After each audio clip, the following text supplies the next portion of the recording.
As her keel is laid in Detroit in 1957, she is the longest and most expensive ship ever designed for lake service. An $8 million beauty, longer than 2 football fields, with a hold huge enough to carry the Statue of Liberty.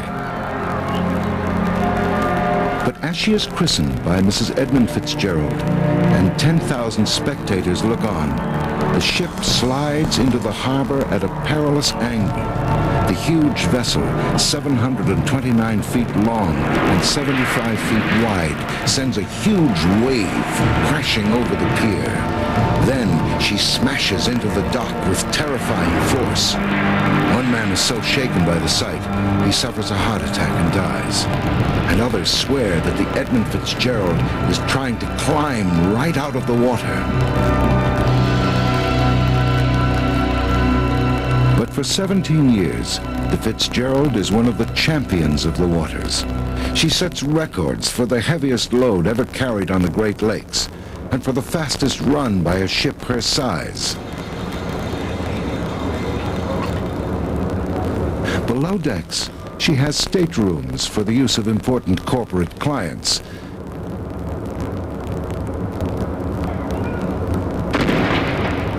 Although by 1975 she is not the longest of the lake freighters, she remains a proud flagship under the command of one of the most experienced captains on the seaway, Ernest McSorley. On this calm November morning, Indian summer embraces the giant ship as she pulls into port at the western end of the lake the native Indians call Gitchigumi, the big sea water. Riding high and empty, she berths at Burlington Northern Dock Number 1, ready to take on 50,000 gallons of fuel and more than 50 million pounds of iron ore pellets. The cargo pours out of loading chutes and fills 3 enormous storage compartments, separated by bulkhead walls that are not designed to be watertight. The weight pushes the Fitzgerald deeper and deeper until she draws more than 27 feet of water. But even fully loaded, she can travel 16 miles per hour, making her not only one of the biggest ships on the lakes, but one of the fastest. First mate Jack McCarthy supervises the loading of the cargo. He monitors 3 lights that warn if the ship is riding unevenly in the water. Green for a list to starboard. Red for a tilt to port. White means the Edmond Fitzgerald is level. McCarthy is a robust Irishman, adored by the crewmen he supervises. I know through the years that Dad was very well thought of by crews. He was fair to them, and given 25 to 30 men working together 24 hours a day, 7 days a week, 9, 10, 12 months a year, it couldn't all be serious and by the book. And I think that with his experience, he knew how to take those liberties without jeopardizing any of the integrity of the crew or the operation of the boat. Captain McSorley and Dad made a pact to sail out their last years together. That means a lot. The Fitz was the biggest boat in the fleet. McSorley was the senior captain, and it was his pick of whom he wanted to be next to him in command. Someday, the Fitzgerald will carry her cargo to a steel mill. There, in a process of hellish violence, the ore is melted in enormous blast furnaces, then forged with carbon to create steel, the steel skin of the trucks and cars produced in the great factories of the automobile industry.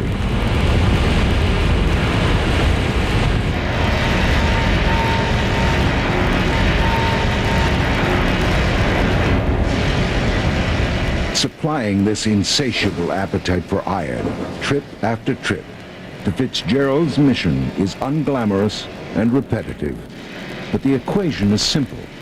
Without ships like the Edmond Fitzgerald, there would be no motor cars.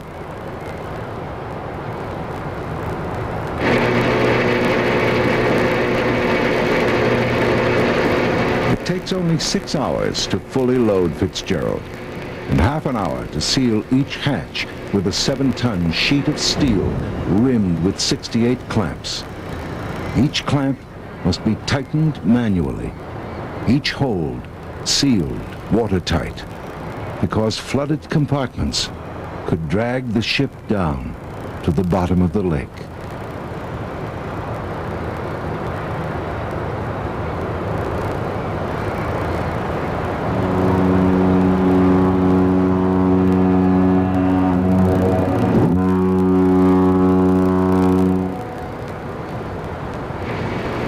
It's a little past 2 in the afternoon when Captain McSorley slides the Edmond Fitzgerald away from the loading dock to begin her eastbound run.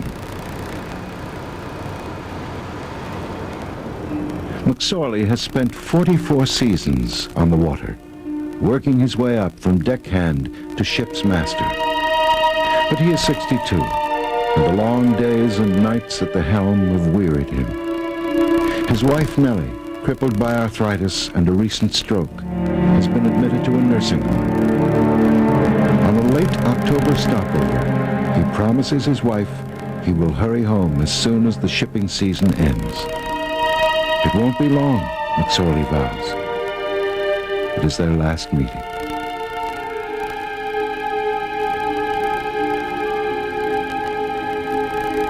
Seamen like 22-year-old Bruce Hudson make up Fitzgerald's roster. Bruce was a fun-loving boy and always loved adventure and having fun, and he loved people and was very friendly and was just a very outgoing person.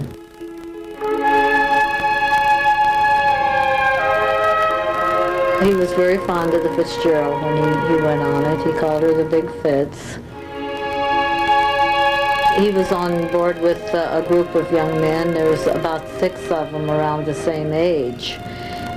He spoke a lot about Mark Thomas and Carl Pickle and David Weiss and Tom Benson and a lot of them that he was friends with. Bruce thought John McCarthy was very nice, and they were close, and he liked John McCarthy a lot. And I know Mr. McCarthy did. I know that he looked after him when he could. It requires only 29 men to smoothly run a ship that is more than 1/8 of a mile long. Wheelsmen like Gene O'Brien and Johnny Poviak. Down in the engine room, Chief Engineer George Hall, a serious, enigmatic man. Hall is a close friend of Ernest McSorley, and like the captain, the ship is his life.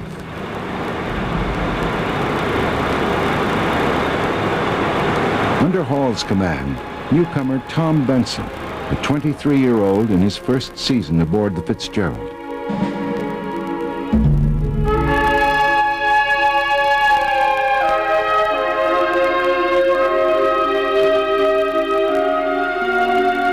Rafferty, taken aboard at the last moment because the regular cook is laid up with ulcers.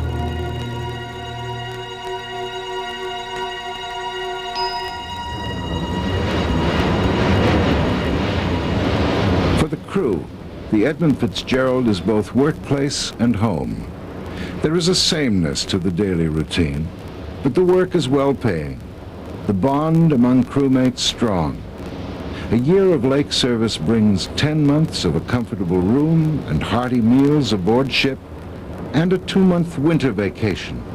A life without traffic jams or shopping malls, ruled by the rhythm of the seasons. As she heads east, the Edmond Fitzgerald is racing the northern winter. Within a month, Superior's harbors will have begun to freeze over. By Christmas, the big ships will be castles of ice, frozen to their home ports. But between summer's calm and winter's grip lies the season of storms. It is fickle November, the month of storms, that haunts the Great Lakes sailors. On this day, distant and as yet unseen, two volatile air masses are on a collision course that will churn Lake Superior into an evil frenzy and put everyone on the big lake freighters into a desperate battle to survive.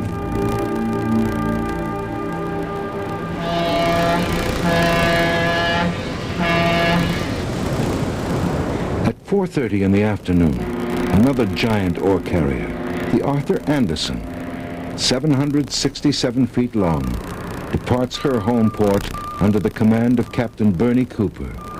Cooper has more than 30 years of experience sailing the Great Lakes. His first mate, Morgan Clark, is another Great Lakes veteran.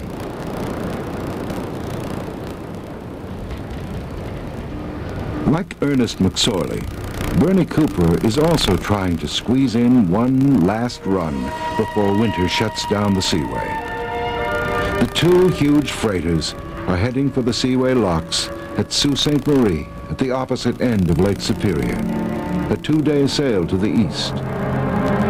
For 300 miles, they will play follow the leader, with the heavier, slower Anderson lagging 10 to 20 miles behind. The unpredictable November weather will worsen with astonishing swiftness. By the next afternoon, Lake Superior will rise in all her fury. By the next evening, only one of the two giant ships will still be afloat. The wind and the wires made a tattletale sound when the wave broke over the railing. Every man knew, as the captain did too, 'twas the witch of November come stealing. As they churn eastward across Lake Superior, the fates of two giant merchant ships are inexorably linked. Aboard the Arthur Anderson, Captain Bernie Cooper plots his own weather charts, and he radios to the bridge of the Edmond Fitzgerald that the weather is getting worse, much worse. At about 9 p.m., the ships are proceeding eastward under worsening conditions when they receive the report of a gale warning. It forecasts winds of 40 to 50 miles per hour and seas running at 10 feet. Whenever you start to get gale warnings, the word goes around the ship. You know, we call the galley, we call the engineers, and you send your forward end crew on to dog everything down, to make sure everything is tight. You check your clamps on your deck. Captain Cooper and Fitzgerald master Ernest McSorley, with more than 80 years of sailing experience between them, decide to change course. They leave the traditional shipping lanes at the south end of the lake and head north. By hugging the Canadian shoreline, they hope to gain shelter from the northeast gale. On the greatest of the Great Lakes, the seas are running at 10 feet and building fast.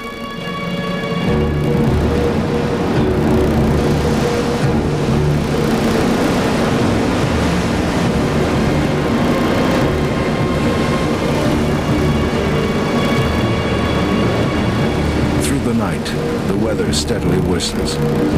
At 1 a.m., visibility is reduced to 2 miles in heavy rain. Winds gust to 60 miles per hour. By daybreak, the calm of the previous morning has become a distant dream. Giant waves wash over the cargo deck. But there's no panic. These men have been through many storms before. It is business as usual.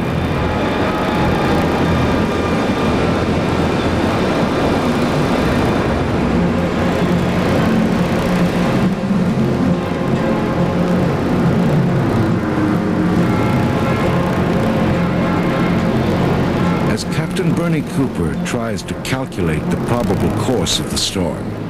High above the ship, a swirling mass of clouds is building, hacking winds of hurricane force, with gusts of nearly 100 miles per hour.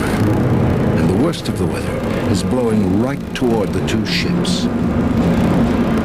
Just after noon on November 10th, Cooper and McSorley plot their next move. They will turn south. To reach Sault Ste. Marie, they'll have to pass close to the treacherous 6-fathom shoal just north of Caribou Island. 36 feet of churning water, hiding jagged rocks that can tear a ship to shreds. At 2:45, the Edmond Fitzgerald is 10 miles ahead of the Anderson, steering southeast in 16-foot waves. A vicious crosswind lashes the ships. Now it begins to snow. In the whiteout, Cooper can only locate the Fitzgerald's position by radar. Cooper's radar shows the Fitzgerald and her 26,000 tons of cargo perilously close to 6-fathom shoal. With only 9 feet of clearance, even in calm conditions, she's much too close. A few minutes later, aboard the Edmond Fitzgerald, Captain McSorley makes his first report of trouble. Well, he called me up. That was 3:10 in the afternoon. And he said, I've got a little problem. He said, my fence rail is down. He said, I've got 2 vents missing, and I've taken a starboard list. Now, that immediate list, again, tells me that he either had a stress fracture or he bottomed out. He said he had his pumps on. I asked him if he had his pumps on. He said yes. And later on, he said that he wasn't gaining anything by pumping out on it, so the water was coming in the hull as fast as they were pumping it out. Concerned about the water flooding his cargo holds, McSorley slows the Fitzgerald and asks the Anderson to catch up to him as he fights his way toward a safe harbor, a harbor he will never reach.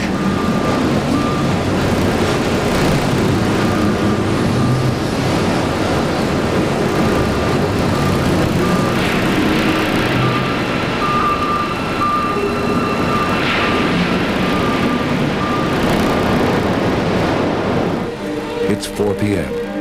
Aboard the cargo ship Arthur Anderson, Captain Bernie Cooper is recording 100-mile-an-hour wind gusts under a savage, darkening sky. And just ahead of him, invisible in the raging storm, the Edmond Fitzgerald and the 29 men who sail in her are engaged in a life-or-death struggle with the fury of Lake Superior. 10 minutes later, Captain Ernest McSorley reports that his radar masts have been disabled by the wind.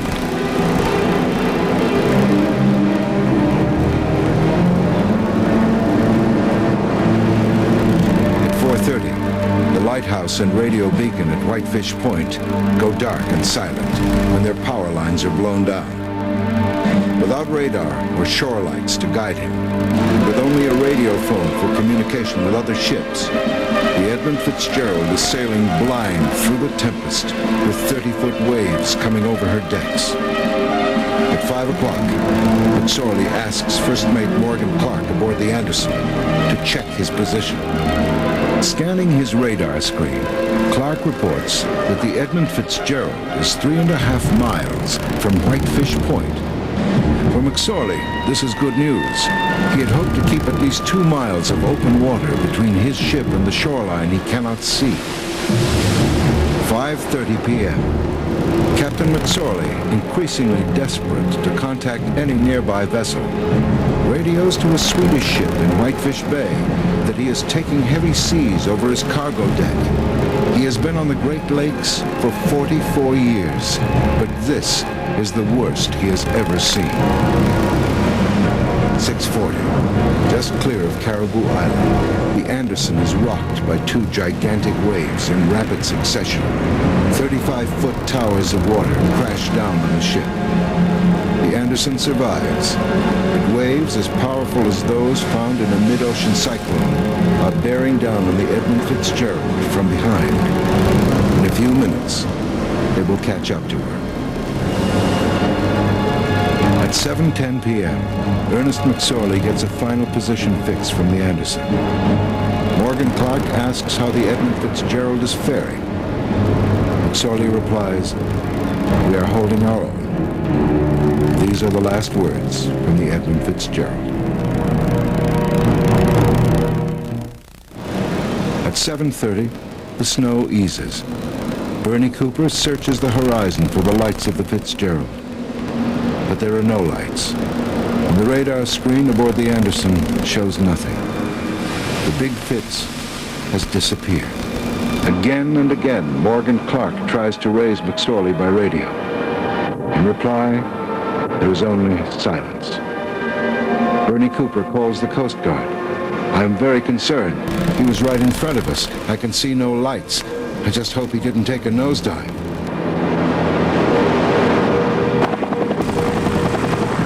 As the Anderson reaches the safety of Whitefish Bay, the U.S. Coast Guard initiates a search for the Edmond Fitzgerald. But every rescue ship at its disposal is either broken down, too small, or too far away to be of use. An hour later, an air search is begun by the American and Canadian Coast Guards, but they find no one to rescue. The Coast Guard asks Bernie Cooper to take his ship back into the storm to join the search. Captain Milrad, he asked me if I'd personally go back out, and I was reluctant to go. Really, I was. But he said there's a ship on the bottom, and I felt like saying there could be two if I go back, you know, but I finally decided I'd go out. When we went down and turned around, I went out to Whitefish Point at the same distance we were off when we came down. And then I headed the ship west-northwest directly into the wind from our last position that we had of the Fitzgerald.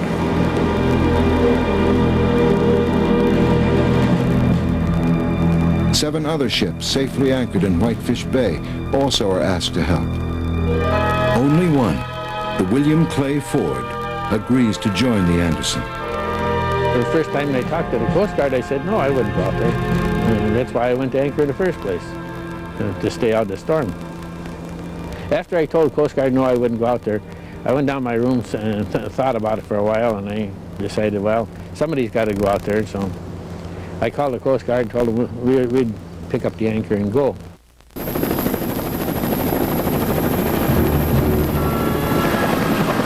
As the two ships battle back through the gale, a helicopter sweeps the waves with searchlights. Nothing is seen. We pretty well knew just after it happened that Fitzgerald was gone. We talked to the Anderson. In fact, Bernie Cooper called me up and asked me if I'd seen anything come around a point. And I told him, no, we didn't see anything coming around a point. And he says, well, the Fitzgerald was right ahead of us. And he says, now we can't see him on radar. We can't see him visually. He says, so something happened to him. All night, the Ford and the Anderson crisscross the area. There was probably a steady stream of 20-foot seas. I think it was 5:30 in the morning, just before daylight. Well, it was quite a bit before daylight. We started running through a lot of debris, gas tanks, you know, like for the stoves, life preservers, oars, canisters, but no sign of anybody else.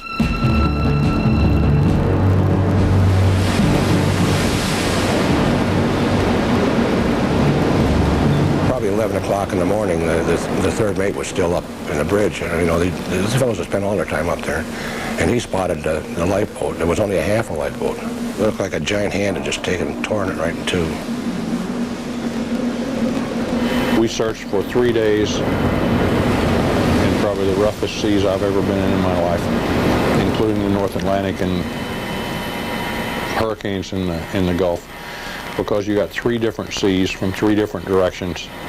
At one point we rolled 51 degrees. It was a real quick snap roll, and my XO went flying across the bridge and was actually standing on the bulkhead, on the port bulkhead.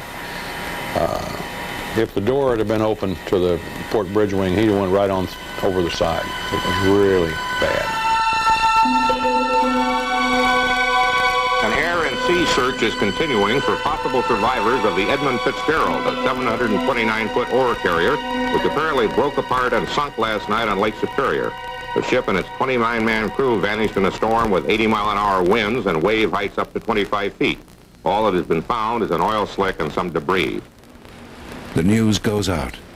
The pride of the Great Lakes Fleet has vanished with all hands. The lady that was my boss, she got on the phone and she said to me, Florence, what ship was Tom on? Because she knew Tom had sailed many ships. And I said, the Fitzgerald. And she said, don't go anywhere. She said, stay there. And she said, they'll probably call you and tell you. And they never did call. I don't think they ever, I don't know. It seemed like it was days before Ogilvy Norton ever called me. 29 families anxiously follow the search. The watchman, Ray Cundy's wife, Doreen, it is a terrible ordeal. When I came home after bingo, and I automatically put the TV on. And I just happened to glance over the TV, and across the TV was this here. Edmond Fitzgerald, feared, sunk, Lake Superior. A friend of mine from downtown called, and she says, Doreen, guess what? The Fitzgerald has sunk, and all the men in it are dead. I says, that's a poor, cruel joke. And I called her a bad name, and I hung up. Then I looked at the TV again. Damn it, I seen it again. Then I knew that there was something to this. For 2 days, bits of debris are found. An inflatable raft, life preservers, but no bodies and no survivors.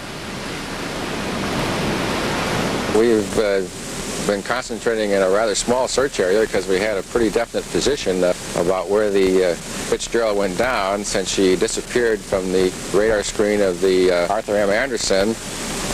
We had a lot of vessels in the area this morning, about 6 aircraft all day, and we found quite a bit of debris. You assume the ship has gone down. Is there now any hope for survivors at all? Well, it would seem very dim at this point, with almost 24 hours that they've been in the water, 50-degree water. You don't normally survive much longer than 3 to 4 hours. On November 14th, 4 days after the Edmond Fitzgerald disappears, a U.S. Navy aircraft carrying magnetic detection equipment senses a large object on the bottom of Lake Superior. Later, a Navy ship confirms the find with sonar.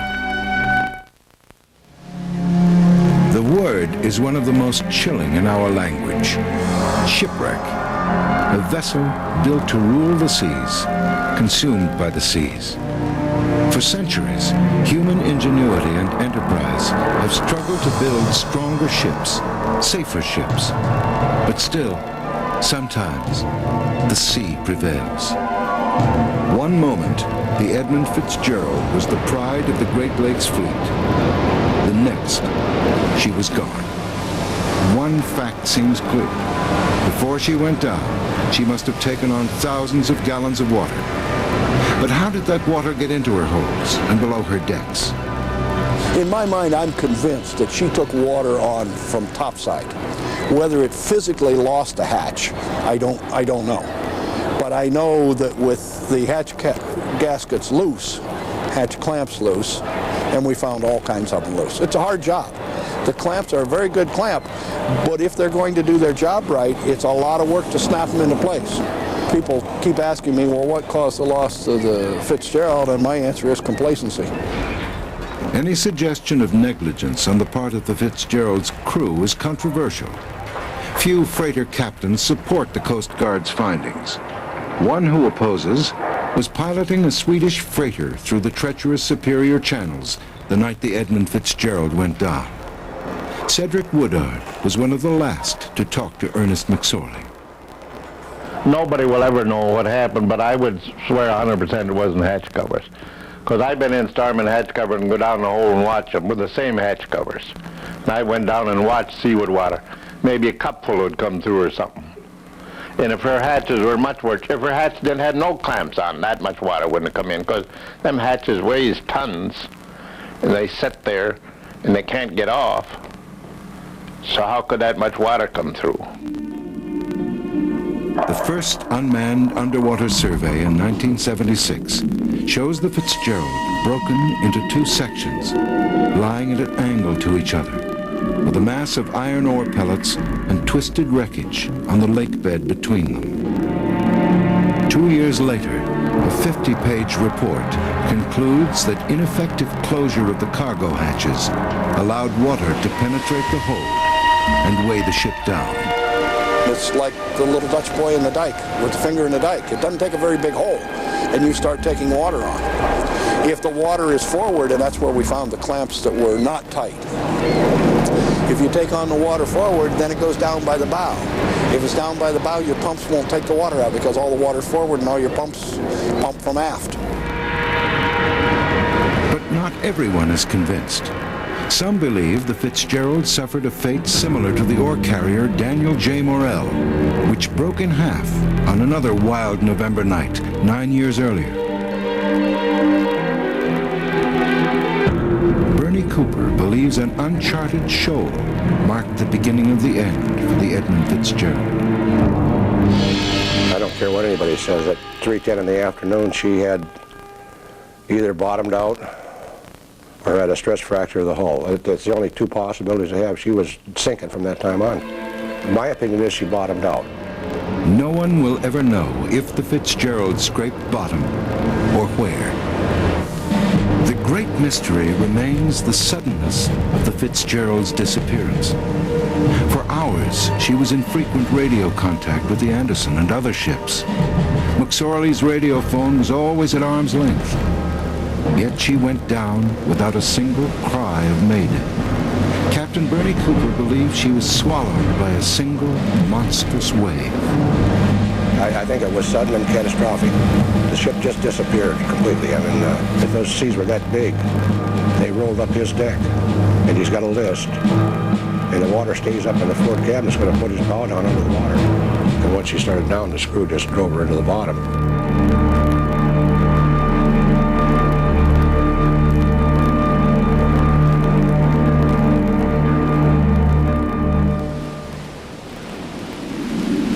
In the summer of 1995, a final mission descends into Superior's black depths. The mission? To recover the ship's bell, to once again hear the voice of the Edmond Fitzgerald.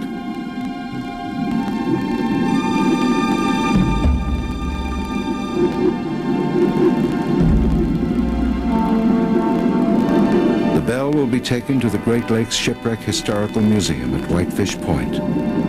In its place, a new brass bell, inscribed with the names of the 29 men who died, will become an eternal memorial, returned forever to the wreck of the Edmond Fitzgerald.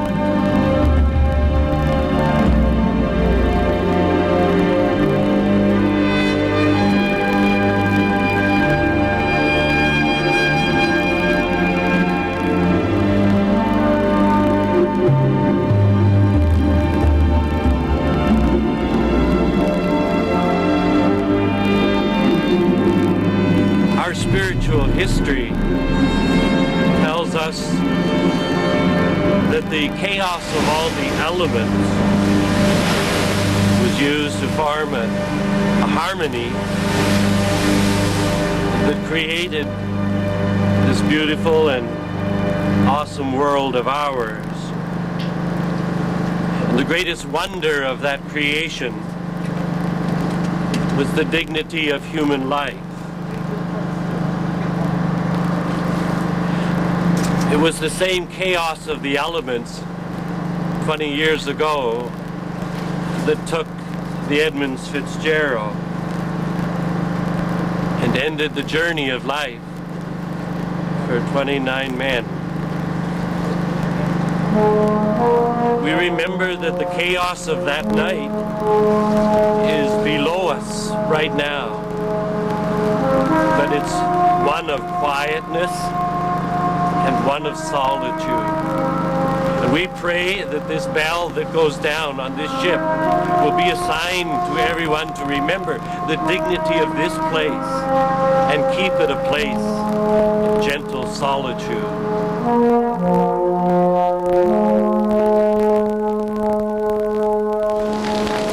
It's somewhat fitting we're we're gathered here today in the weather that is keeping us cold and chilly. It is with great pride and a great deal of humility that I present this bell on behalf of the people of Ontario to the people of Michigan, and especially to the families of the Edmond Fitzgerald crew. The men deserve the memorial, and they should have had it a long time ago, but they finally got it. Being out there on that spot gave me peace of mind because the sun was shining, the sky was clear, the water was beautiful, and it filled that void for me. To Tom Farnquist, we can't put into words our gratitude and heartfelt thanks for all you've done.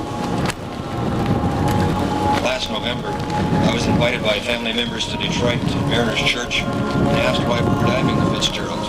I had a hard time answering that question. We were intruding on their gravesite, the gravesite of their loved ones. At that time, we promised that we would never return to the Fitzgerald. We will keep our word. Let today really mark the end of diving on the Edmond Fitzgerald and the beginning for a memorial at Whitefish Point. Thank you very much. And I've got to say, due to the long list of contributors and supporters, all we can just say is, thank you very much.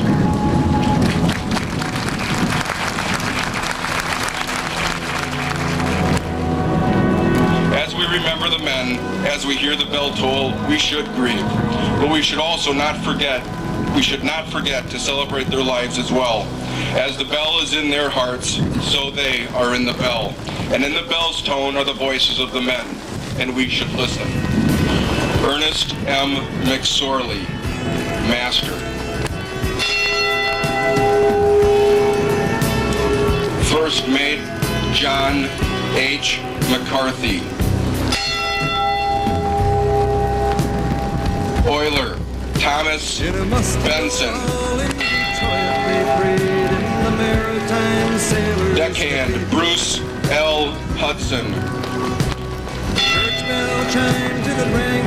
Second Assistant Engineer, Russell G. Haskell.